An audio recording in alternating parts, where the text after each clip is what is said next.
So Lojong translates as mind trainings, and there is a vast amount of literature on Buddhist teachings, 101, 103 volumes, just on what the Buddha taught, the rules of the monks, and the philosophy of Buddhism.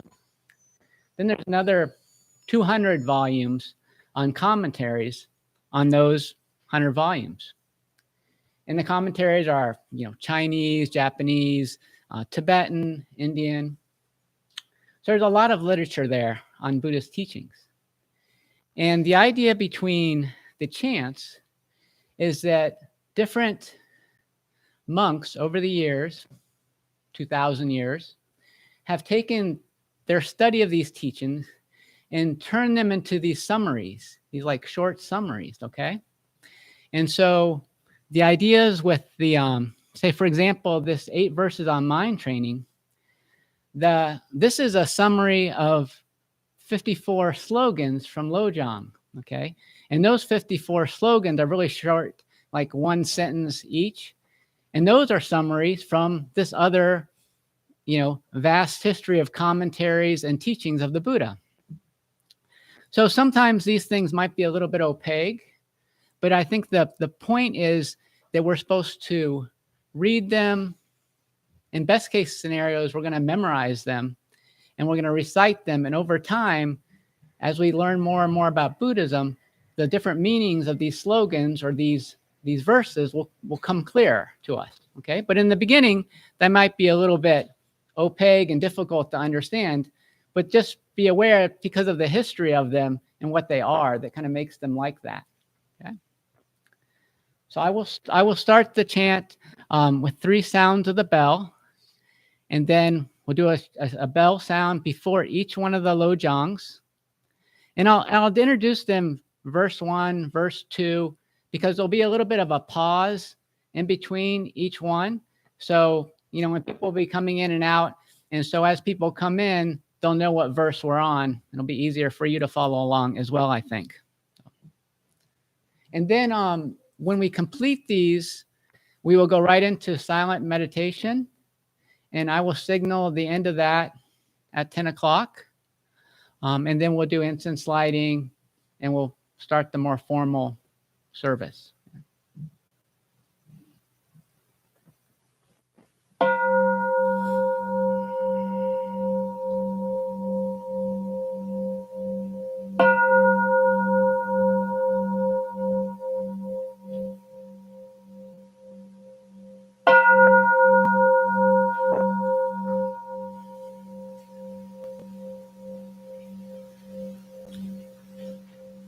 Verse 1. By thinking of all sentient beings as more precious than a wish-fulfilling jewel for accomplishing the highest aim, I will always hold them dear.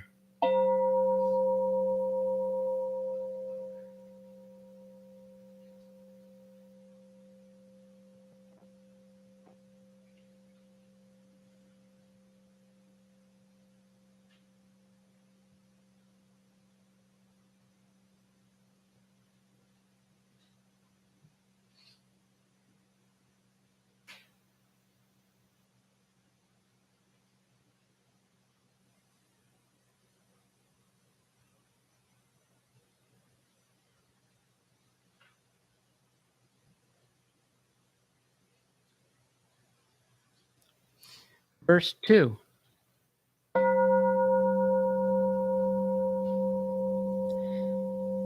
Whenever I'm in the company of others, I'll regard myself as the lowest among all, and from the depths of my heart, cherish other as supreme.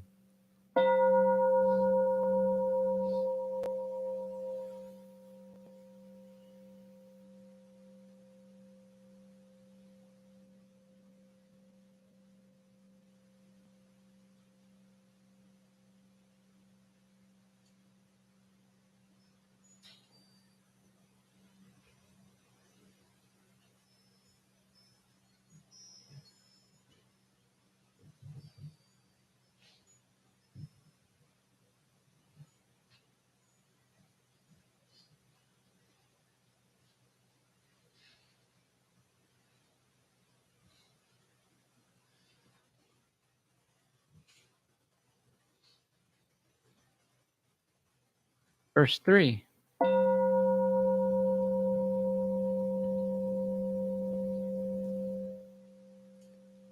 In my every action, I will watch my mind, and the moment destructive emotions arise, I will confront them strongly and avert them, since they will hurt both me and others.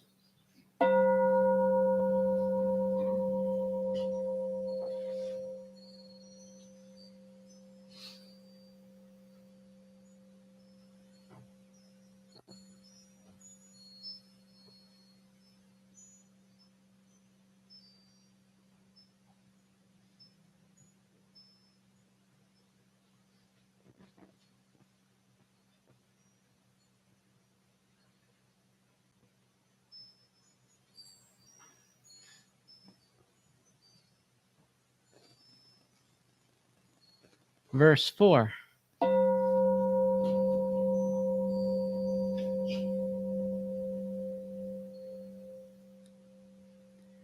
Whenever I see ill-natured beings or those overwhelmed by heavy misdeeds or suffering, I will cherish them as something rare, as though I'd found a priceless treasure.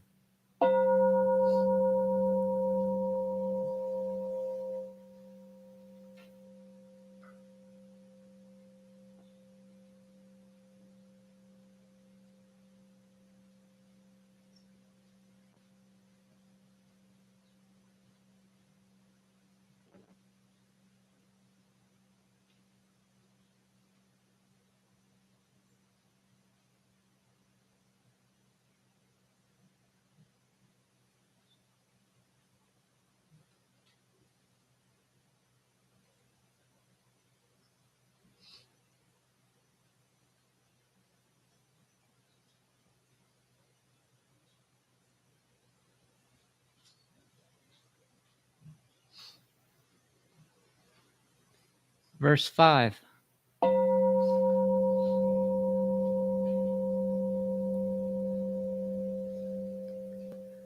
Whenever some out of envy does me wrong by attacking or belittling me, I will take defeat upon myself and give the victory to others.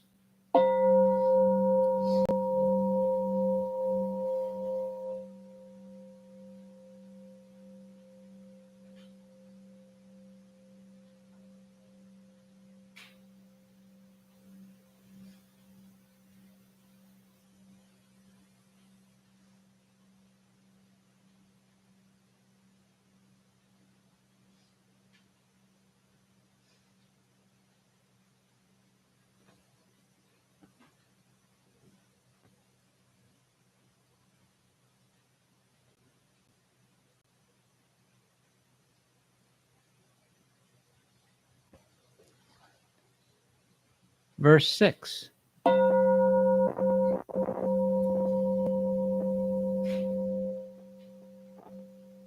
Even when someone I have helped, I have placed great hopes, mistreats me very unjustly, I will view that person as a spiritual teacher.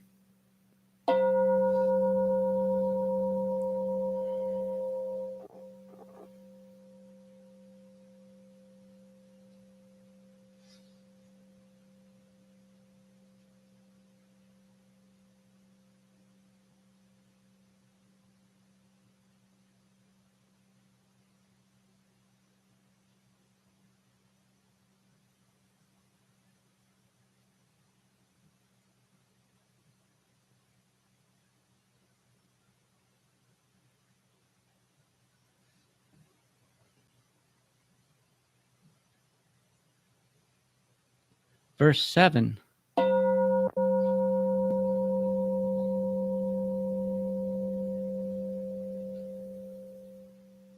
In brief, directly or indirectly, I will offer help and happiness to all my mothers and secretly take upon myself all their hurt and suffering.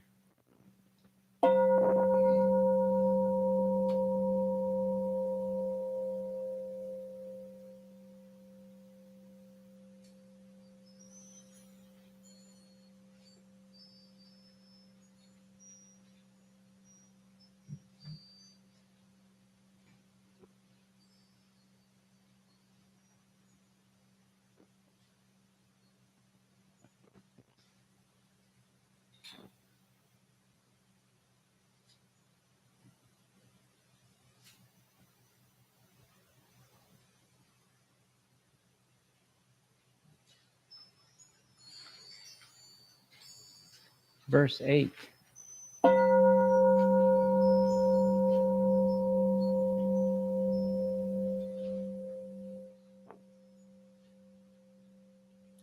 I will learn to keep all these practices untainted by thoughts of the 8 worldly concerns. May I recognize all things as like illusions, and without attachment gain freedom from bondage.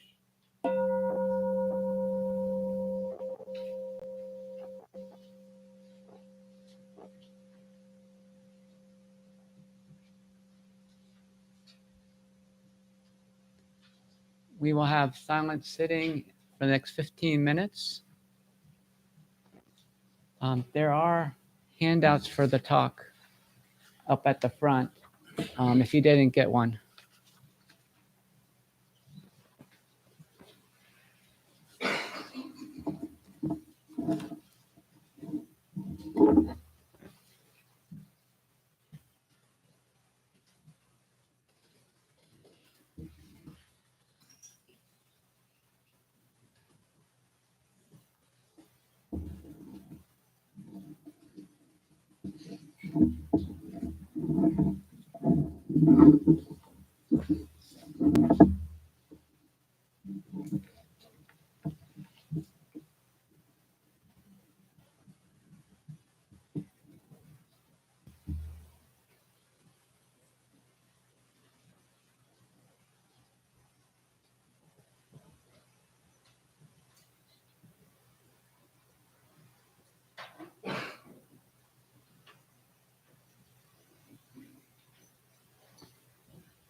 Good morning.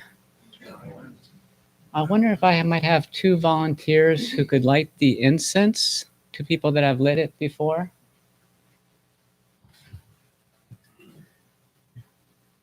Thank you. If you'll look in your chant books, inside there's a handout called the Incense Offering. If you're interested in being trained to light the incense, just talk with me after the service today. In gratitude, we offer this incense throughout space and time to all Buddhas and Bodhisattvas. May it be fragrant as earth herself, reflecting careful efforts, wholehearted awareness, and the fruits of understanding, slowly ripening. May we and all beings be companions of Buddhas and Bodhisattvas. May we awaken from forgetfulness and realize our true nature.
I invite everyone to stand and we'll greet each other silently with bows.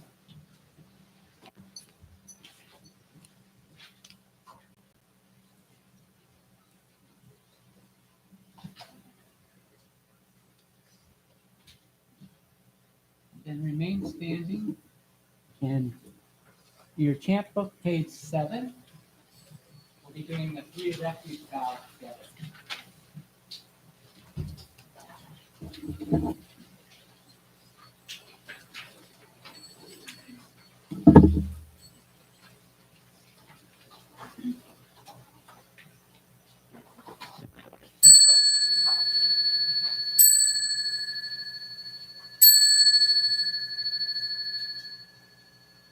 Go for refuge to Buddha, my deeply awakened mind, the living source of understanding and compassion, which must be cultivated to be known fully.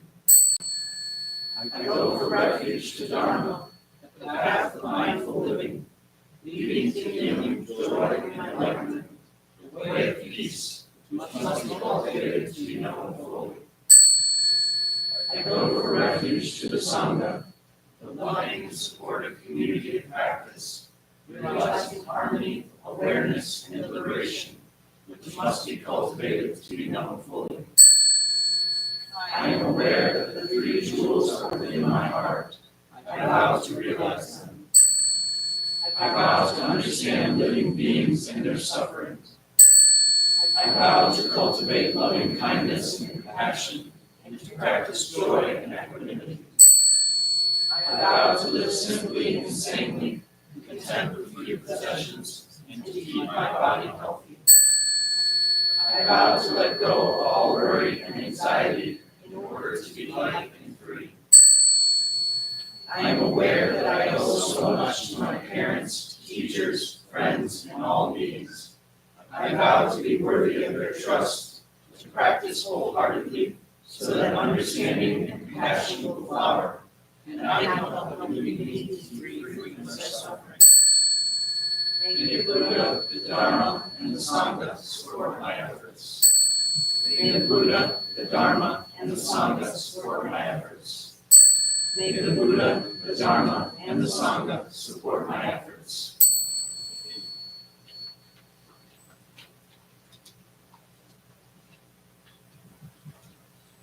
Page 8, we will next chant the Heart Sutra, starting with the name.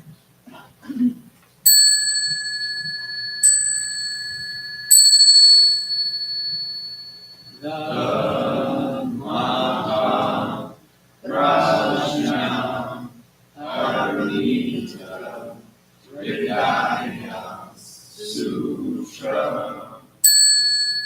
The Bodhisattva of great compassion, from the deep practice of prajna, paramita, perceive the emptiness of all 5 skandhas, and deliver all beings from their suffering. O Shariputra, form is no other than emptiness, emptiness no other than form. Form is emptiness, emptiness form. The same is true of feeling, thought, impulse, and consciousness. O Shariputra, all dharmas are empty.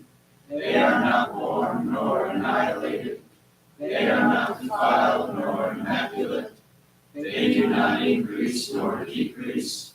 So in emptiness, no form, no feeling, no thought, no impulse, no consciousness. No eye, ear, nose, tongue, body, mind. No form, sound, smell, taste, touch, or objects of mind. No realm of sight, no realm of consciousness.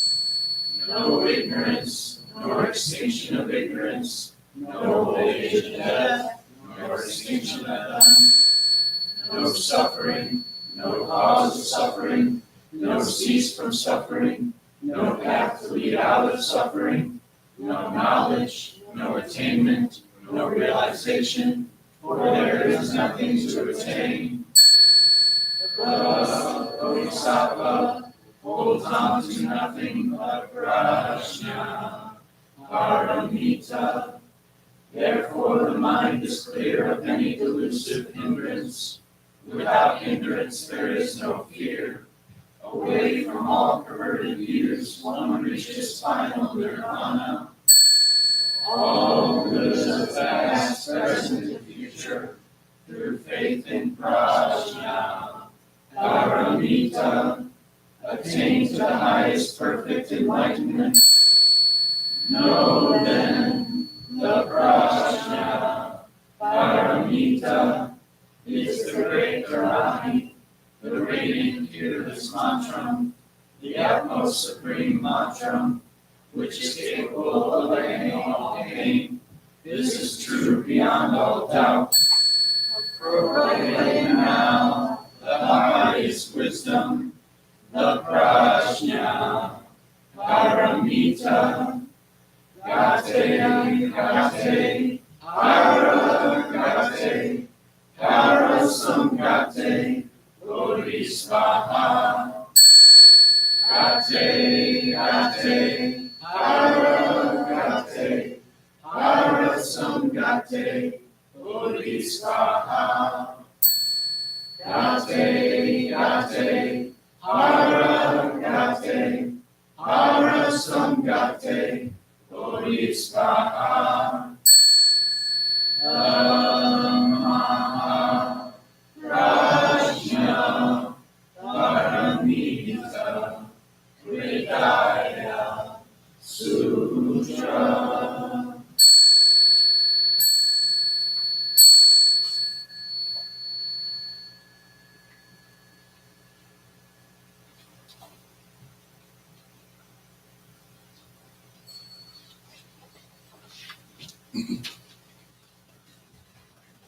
Please sit down.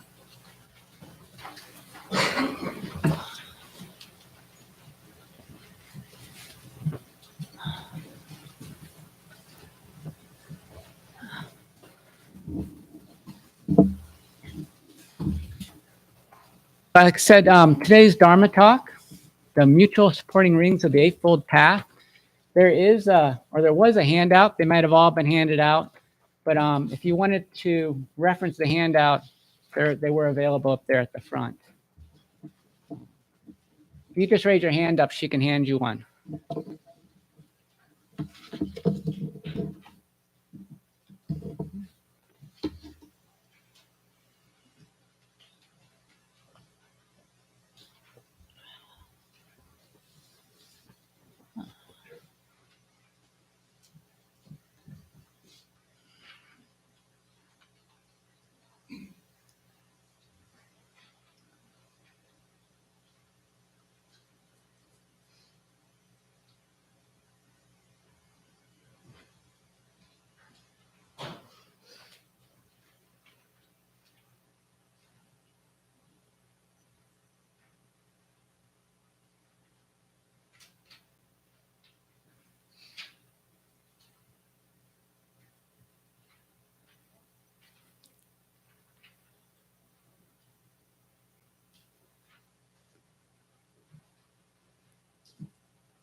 So today's talk is actually part 2.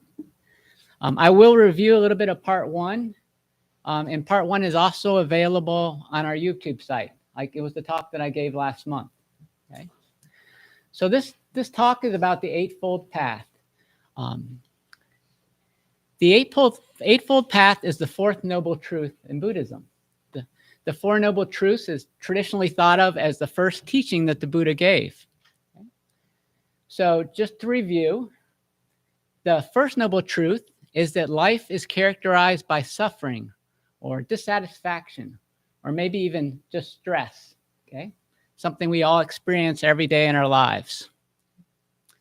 The second noble truth is the cause of this suffering, which in a nutshell is our desire to have things be different than they actually are in this very moment. That's really what it boils down to. We usually do that by craving things that we think we need to make us happy, or clinging to things that we feel like are making us happy, and if they were taken away, we would be unhappy. The third noble truth is that life doesn't have to be like that. Life can be more equanimous. It can be more about equanimity. It can be understanding that life has ups and downs, and that's just the way it is. All those ups and downs are impermanent, and we don't need to be attached to them. And we don't need to be on a roller coaster in life with, when we get really happy, we're way at the top, and then we go down, we're plunging down, with our feelings and our emotions. So that's the third noble truth. The fourth noble truth is the Eightfold Path, which is, I'll be talking about that today. The Eightfold Path is just basically the instructions the Buddha gave for us to realize that second noble truth, the cessation of suffering. So last time, I talked in a lot of detail. Well, let me go a little bit back a little bit. So the Eightfold Path, there's 8 parts. We can break it up into 3 sections: knowledge, ethics, and wisdom. Knowledge is right view and right intent. So that's number 1 and 2. Ethics is right speech, right action, and right livelihood. So those are the next 3. And then wisdom is right mindfulness, right effort, and right concentration. Okay. So today last time I talked about right view, which is basically understanding the Four Noble Truths, okay, and right intent, which is trying to apply your understanding of your Four Noble Truths to your life, And I also talked about right mindfulness. And I'll get a little bit more detail about right mindfulness. Right mindfulness is talked about in the Satipatthana Sutra, which is the 4 grounds of mindfulness. Mindfulness is pretty popular, right? Because Thich Nhat Hanh talks a lot about that a lot, and we're all very familiar. Most of us are familiar with Thich Nhat Hanh. So there's 4 parts to right mindfulness. There's mindfulness of your body, mindfulness of your feelings, but in Buddhism, we're just talking about 3 types of feelings in this exercise or this diagram: unpleasant, pleasant, and neutral.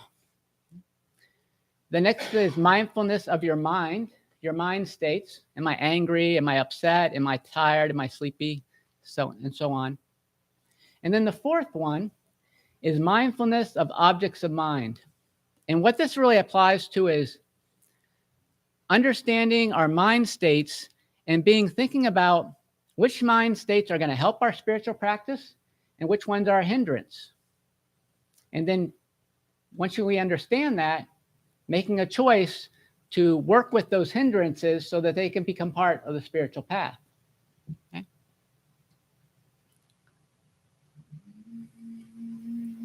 I have a simple example of these 4 types of mindfulness. I gave a similar version last time.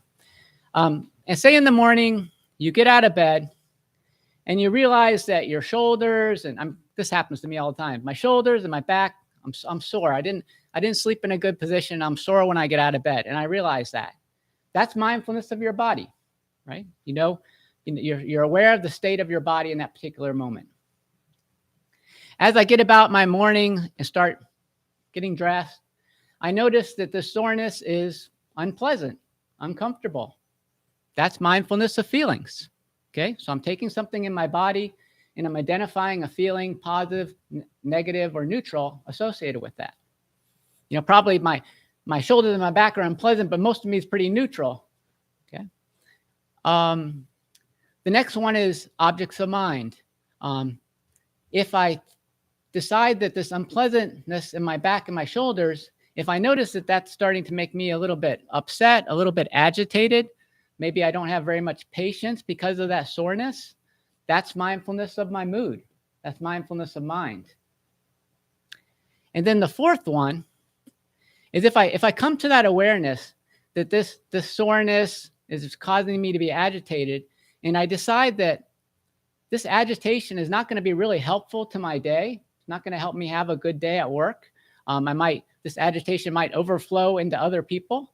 And I start to think about how I can investigate that feeling and work with it and maybe transform it into something that is helpful to actually just thinking about it and thinking about transforming it is already sort of turning it into a positive element. That's mindfulness of object of the mind, right? So so basically the idea is that you can kind of do this practice in your everyday life all the time. You just have to be mindful. You just have to remember to do it. Okay? So when I'm talking about the mutual supporting rings of the Eightfold Path, what I'm asking you to do is to imagine these different parts of the path, from right view to right concentration, in the format or a diagram of like a series of rings that are interconnected within each other. So if you look on the handout, and if you're online, where there's a link, the outermost ring is right view. And the idea here is that you want to direct your whole life, your whole spiritual path towards with your understanding of the Four Noble Truths in the top post of your mind. So that's right view. That's like the base that underlies everything else. Right intent comes right after that, because once it's not enough just to know what the noble truths are. You got to actually make a decision to enact them in your life in some way, use them. Okay, so that's the next part.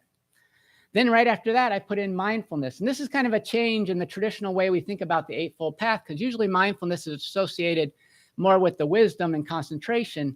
But I thought really, what's really important is to remember your right view and right intent all the time. You have to be mindful of it. So that's why I put it early on. Okay, so each one of these parts of the ring are supporting each other. Okay? So the next part after mindfulness comes these three elements of ethics. Okay, right speech, right action, and right livelihood. So what I did before and what I'll do again today is I'll talk a little bit about these different parts of the path and sort of from two little bit different perspectives. The first perspective is like the conventional or maybe mundane or maybe just ego-centered perspective, like our everyday perspective on this part of the path. And this is specifically what the Buddha was teaching to his followers. This is what's written in the sutras. Like, for example, right speech, the Buddha points out three things. And these are connected with the Buddhist precepts. The first one is tell the truth and don't lie. That's the first part of right speech. The second part of right speech, is bring people together with your speech and don't spread them apart or push them away.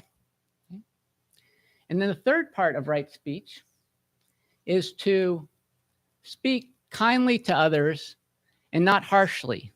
So like, compliment versus condemn.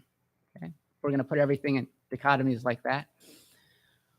So traditionally what's taught is the reason you do these things is because of karma. Okay, so karma is this idea that any action we take in the world plants a seed, and that seed over time grows into a fruit or a plant, and that we're going to experience that fruit of the seed that we planted. So if we plant wholesome seeds, then we will collect wholesome fruit later in our life, or maybe even just next in the moment. The time varies based on what the action is. If we plant unwholesome fruit, then we'll experience an unwholesome result, or unwholesome seed, unwholesome result. For example, if we go back to, right speech, if you tell a lie, we got some kids here, they can identify if you tell a lie, sometimes your parents catch on, and then you get a punishment, right? So the lie is the seed, and the fruit that grows from it is like this, I get in trouble, and then I have to experience the results of that, okay? But even as adults, we know what that's like as well. If we tell the truth in a helpful way, a skillful way, and that the Buddha's really talking about being truthful in a way that's going to promote happiness and prevent suffering, then we're going to plant a seed that's going to create a positive fruit for us. So if maybe I encounter someone in my life, and maybe my wife, that's a good example, and I tell my wife she looks great before we go out, versus don't say anything. and that makes her feel good. And we have a better time when we go out. And so it's just sort of about communicating. That's a real simple example, but it's just this idea of communicating. So this idea of speech is kind of, I'm saying this is sort of ego-based because it's all about this concern with what's going to happen to me in the end. Like, I plant a positive seed because I know that I'll get a positive fruit from it later. Or I don't want to plant a negative seed because I don't want to get punished or suffer from it later. So it's all about separating me and the world. And it's like this dualistic looking out on the world.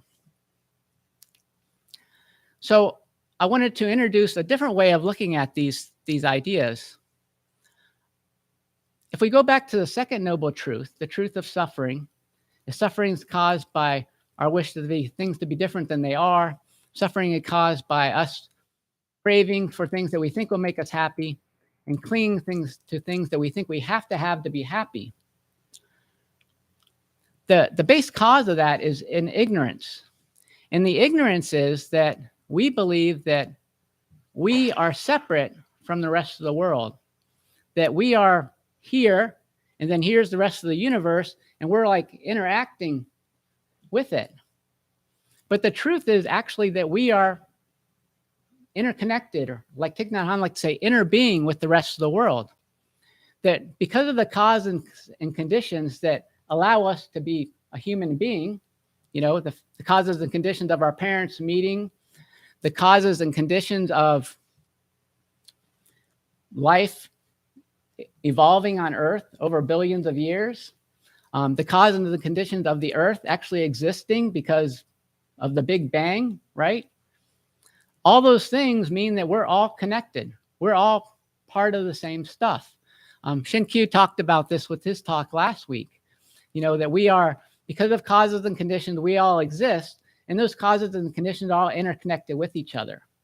This idea that, I'm here and I'm a separate entity from you over there is really just based on the limits of our senses, right? If we could see at the atomic level, where we are end with everything else in the universe, because everything's just atoms and electrons, okay? So when we're looking at things from maybe a more transpersonal, a transcendental perspective or a non-dualistic perspective, we're trying to look at things where everything is more connected, seeing the bigger picture.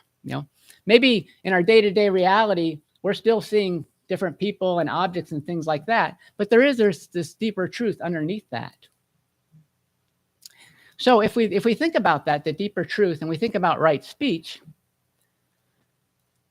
and we think about all of the other ethics, right action as well, we're thinking about how our action is affecting ourselves as we exist in other people. So I want to go back to right speech a little bit, kind of jumped ahead there. Right speech, the Buddha says, it's really important that we speak the truth. And I just want to ask you to consider your own ideas about what is the truth. Dogen in the Genjo Koan, which was talked about by Shin-Kyu last week, gives an example which I really like a lot. He says, imagine that you're in a boat and you sail out into the middle of the ocean, so that when you look all around you in the four directions, all you see is the water. When you look from that perspective, the ocean looks circular. That's all. It just looks like a big circle around you, right? But the ocean is not round. It's not square. It's an incredible amount of variety of shapes, right? It only looks circular because you're in a boat in the middle of the ocean. Dogen says everything is like that. You're always rooted in your perspective on the world, and you're only able to see that truth from that particular perspective. So we shouldn't be too tied to what we think of as the truth, because we only have that limited perspective. If we use kind speech and speech that brings people together so that they feel comfortable sharing their truths as well, then we get a better idea of what the actual truth is. But the idea that, just to tell the truth is not really, doesn't give you the whole picture, you know. I just wanted to put that out there, that there's always that idea that our perspective on the truth is somewhat limited. Yeah. So the next part I want to talk about is right action. Okay. So right action, when the Buddha was talking about right action, again, he was talking about the precepts. He was talking about do not harm living beings, but cherish all life. He was talking about do not engage in sexual misconduct. And he was talking about do not steal, but be generous. Okay. Now, again, we can think of these three actions in relationship to karma. Like when we do the negative part, it plants an unwholesome seed, and that as life goes on, time goes on, we're going to reap the benefits of that fruit that grows from that unwholesome seed. You know, so it's good for us to participate in positive ways, you know, cherish life instead of harming life, being generous rather than stealing, and being sexually responsible rather than engaging in misconduct, because when we're doing the positive part, we're promoting positive seeds, and that's going to reduce suffering for ourselves and others, and promote happiness. The other part of that is that, as I was talking about earlier, we are interconnected with those other beings. So when we do something that's negative to another person, harm another person, we are actually harming part of ourself that exists in that other person. If we steal from another person, we're really stealing from ourselves in a way. If we're sexually irresponsible with another person, we're doing that to ourselves. Okay? So that's another reason for us to engage in the positive behaviors, you know, because we're interconnected with everyone else. The same applies to right action. The Buddha said that we should not engage in the trade of weapons, people, meat, drugs, and poisons. Okay? And because when you engage in those trades, it creates suffering, right? Those are all just like following along with do not harm living beings, right? So that kind of gives us a big umbrella about, you know, what kind of professions might be good and what professions might be bad or unwholesome. We can be a little bit more nuanced about that. I think we have to be today because our world is so interconnected. You know, especially, you know, if you make money and you invest money, your money is going towards companies, and companies are invested in other companies. And somewhere along the line, probably there's a company that's invested in somebody that manufactures weapons, you know, or there's a company that has a policy that's supporting some type of war in some area of the world. So it's very difficult, I think, nowadays to not be a part of the world and to not be somehow involved in something that's unwholesome. We can think of it, though, as maybe a more nuanced approach is, again, I'll talk about Dogen a little bit. Dogen talked about 4 virtues of the Bodhisattva, and one of these virtues was generosity. And he said, and you can be generous just by going to work every day in whatever job you do, as long as you bring right view and right intent to your work. So as long as you bring your understanding of the Four Noble Truths and try and enact those in your life, you can, whatever job you can do, you can be mindful and you can be working towards happiness and reduction of suffering. Thich Nhat Hanh gives a great example of that. In one of his books, he talks about someone who is a nuclear engineer who writes into him. And they say, you know, should I quit my job because part of the technology or the science is being used to make nuclear weapons? And surprisingly, Thich Nhat Hanh says, no, don't quit your job. He says, if you quit your job, maybe someone else will be a nuclear engineer who doesn't have that concern, you know? And when you're in that position, maybe you can be thinking about ways to develop the science so it creates less harm. You know, someone else might not care, just be in it for the money or just to develop and, you know, create more harm than you would. So any job that we have, you know, we could bring some sort of mindfulness to it. Another example I was thinking about was Temple Grandin. I don't know how many people are familiar with her, but she's kind of, I would say she's kind of on the spectrum of autism, but she's also a scientist. And one of the things that she did was she worked with cattle and slaughterhouses. And she was interested in what was the humane way to slaughter animals. And so she did science to figure out how you could measure when cows were in distress. Basically, it has to do with how often they're mooing, right? And she thought about how that they could go through a slaughterhouse in a way that's not going to be stressful for them.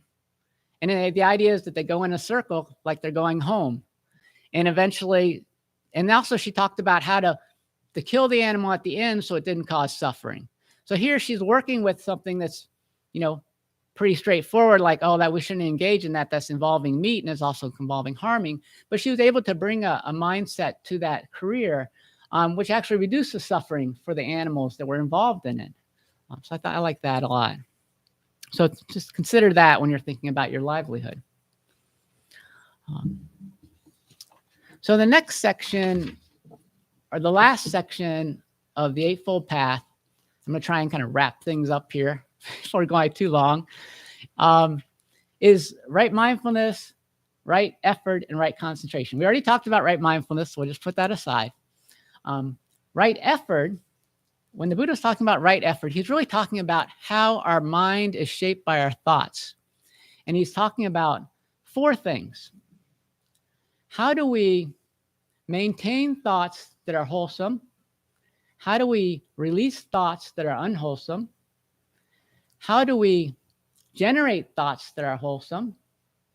And how do we prevent thoughts that are unwholesome from being generated? Okay, so real simple, right? So in the Buddhist time, this was pretty simple. What you did was you joined the Sangha and you became a monk, okay? And the monks basically eliminated from their life all the things in the environment that would cause them unpleasant thoughts, okay? So they only owned their robe, the 3 robes, and their bowl. They didn't own any belongings. They begged for their food. They only ate, up until noon. They spent all their time meditating. They didn't own anything. So they didn't engage in any kind of entertainment. And so they eliminate everything out of your life that's going to possibly bring up some kind of thought that's unpleasant. And that way you don't have unpleasant thoughts running around in your head. So that's like a pretty difficult trick for us, right? Because we're not monks. We're not going to join a monastery. We have to somehow use this advice in our secular lives.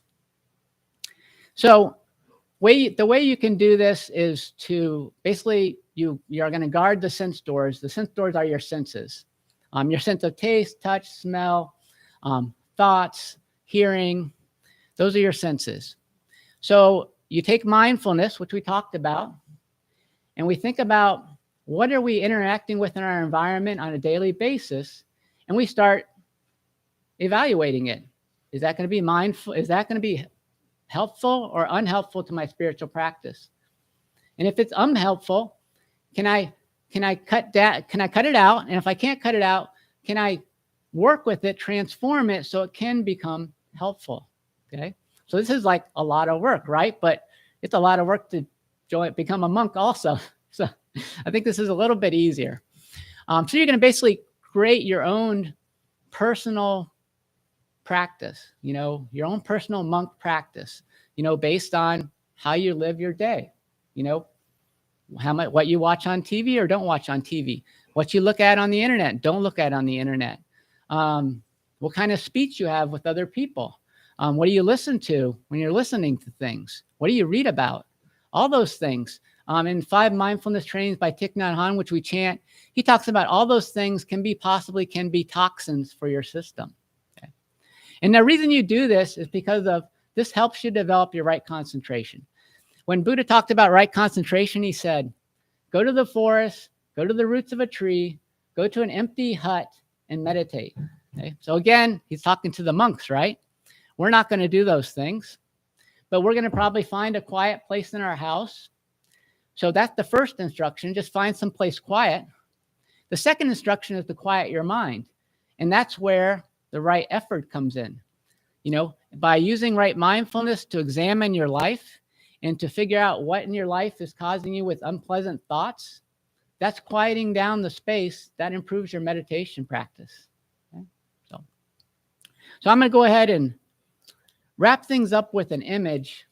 I want you to think of these rings of this eightfold path. I want you to think of them two ways. One, I want you to think of them as like a tower, okay? So right view is the base. And as you go up to the next level, that's right intent. Then you go up to right mindfulness, right speech, right action, right livelihood, right effort, all the way up to right concentration there at the top. It's like a tower. And as you climb this tower, when you get up to right concentration, you're kind of getting this bigger world view of reality. And you're thinking about, you're kind of moving out from the ego-centered perspective, and you're going up to an intellectual perspective where you can see the world, and you can see impermanence, and you can see how we're all interconnected, and you can apply those ideas to your life, okay? And the other way to think about this eightfold path is to think about it as like going down into your mind. Each ring is a step further down, and basically what you're trying to do is you're trying to really change the way that you see the world. You know, it's not enough to understand intellectually that things are impermanent and we're interconnected. Through your meditation practice, you're really trying to make that an insight that you feel in your bones. Okay? And you do that through deepening your meditation practice. Okay? So why don't we finish up by doing some meditation, okay? So I'm gonna sound the bell 3 times to start us. I want you to get in a comfortable sitting position. It doesn't have to be on a cushion, you know, it can be on a chair. Your legs don't have to be in the lotus position, just sitting Indian style is all right. Sit up straight. You can imagine like a string, like pulling up, so you have a nice straight spine. You can relax your hands in your lap. You put them like this. That's the recommended posture for your hands. Some people like to put them on their knees. And you can keep your eyes open or closed. A lot of times people feel like when they're in a situation like this, they don't feel particularly safe having their eyes closed. So in that place, just keep them open and direct them on the ground in front of you, or the back of the person in front of you. Relax your mouth, but keep your mouth shut. You're going to be breathing in through your nose. And you're really just going to bring your awareness to the air coming into your nostrils and going out. And if you find yourself getting distracted by something, once you realize that, just bring your awareness back to your breathing. So this is just pretty basic meditation, just bringing your awareness back to your breathing. And that's how we're going to develop our concentration.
So now we have an opportunity for us to share joys and concerns. I want to talk a little bit about that, why we do that.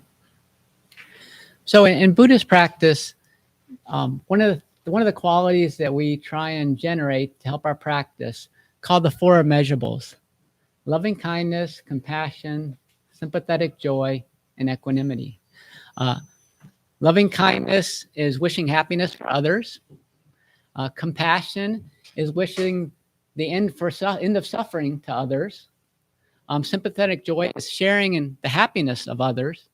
And equanimity is it's just a state where we feel comfortable with life's ups and downs, and we're not constantly being thrown around by the changes that we experience in our lives.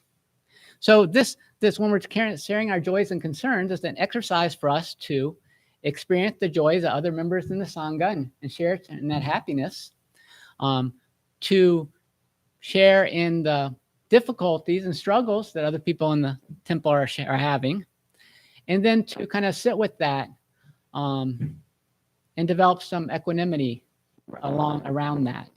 Okay, so I'm just going to go ahead and start. I have a joy to share. We went to University of Michigan yesterday. My youngest daughter, May, got in to school there, so we went on a tour.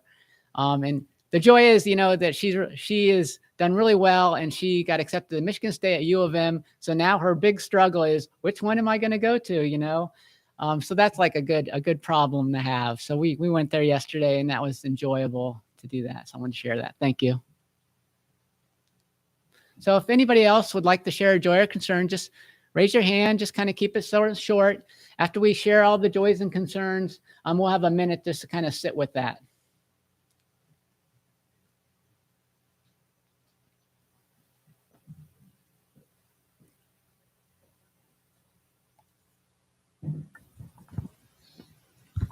Good morning, everyone. I'm Yang Su. Yesterday, we had a memorial for Steve Gainey. Probably most of you have no idea who that is.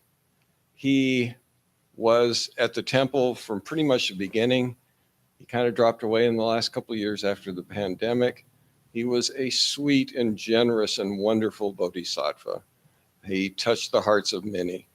There was quite a few people at Fountain Street yesterday. I was amazed. So it's a joy and a sadness to say goodbye.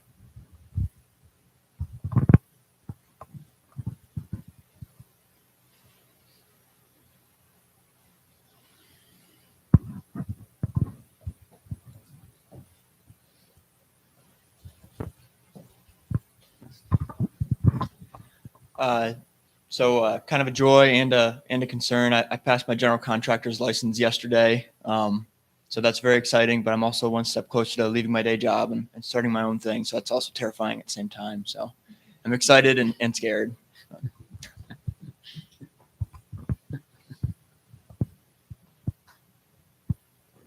Oh, when you're using the mic, talk loud like Daniel did, because it's for YouTube. It's not really for in here. It doesn't go through here.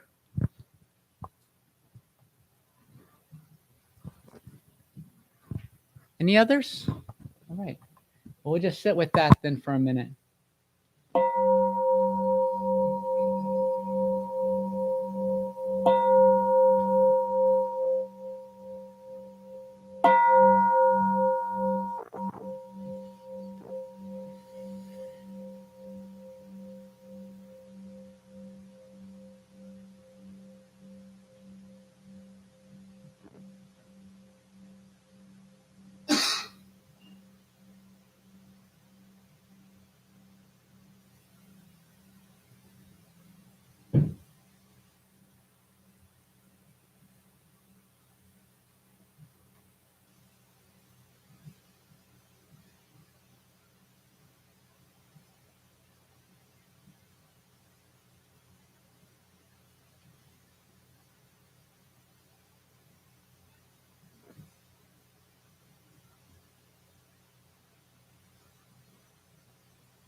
Right, we're gonna finish the service with the last chants here.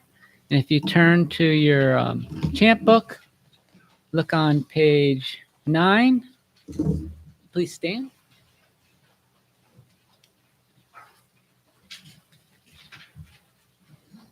We'll be doing the gatha of atonement, gatha of compassion, and the 4 bodhisattvas.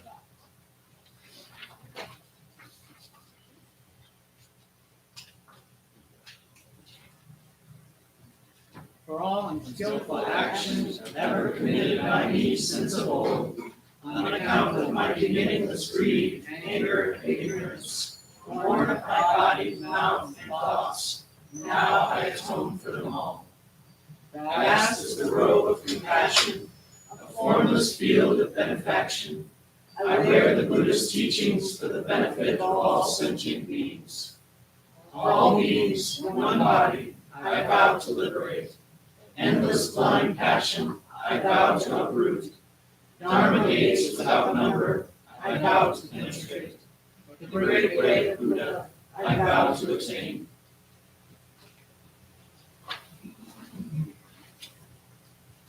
And if I could have the right side this way and left side this way, we'll bow to each other.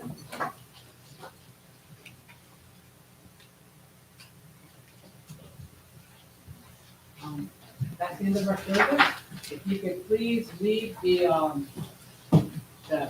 incense, gatha, and the chant that we did at the beginning, the 8 points of Lojong training. Leave those